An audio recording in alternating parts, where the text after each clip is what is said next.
ইমারতে ইসলামিয়া আফগানিস্তানের পাকতিয়া প্রদেশের কারাগারের বন্দীদের কম্পিউটার কারিগরি ও বৃত্তিমূলক প্রশিক্ষণ প্রদান করা হচ্ছে। এই প্রশিক্ষণের মাধ্যমে বন্দীরা আধুনিক প্রযুক্তি সম্পর্কে জ্ঞান অর্জন করতে সক্ষম হবে,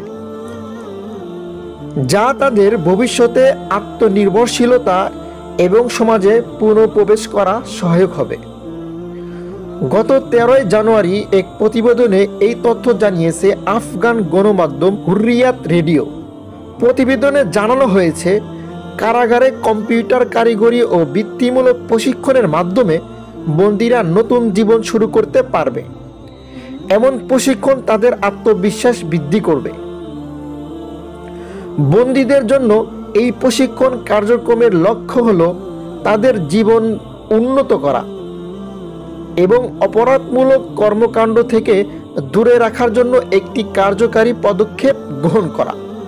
এই ধরনের উদ্যোগ বন্দীদের পুনর্বাসন প্রক্রিয়া গুরুত্বপূর্ণ ভূমিকা রাখবে এবং তাদের সমাজে ইতিবাচকভাবে অবদান রাখতে সক্ষম হবে বলে মনে করা হচ্ছে।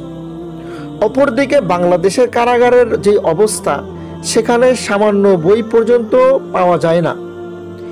এমনকি যদি কোনো বই ভিতরে প্রবেশ করানো হয় টাকা দিয়ে, সেটাও ভিতরে প্রবেশ করতে দেওয়া হয় না।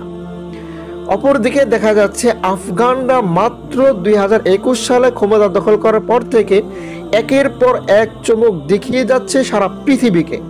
অপরদিকে বাংলাদেশ 50-এর উপরেও স্বাধীন হলে আজ পর্যন্তও এমন কোনো কাজ দেখাতে পারেনি যা পৃথিবীর সামনে পেশ করা যেতে পারে।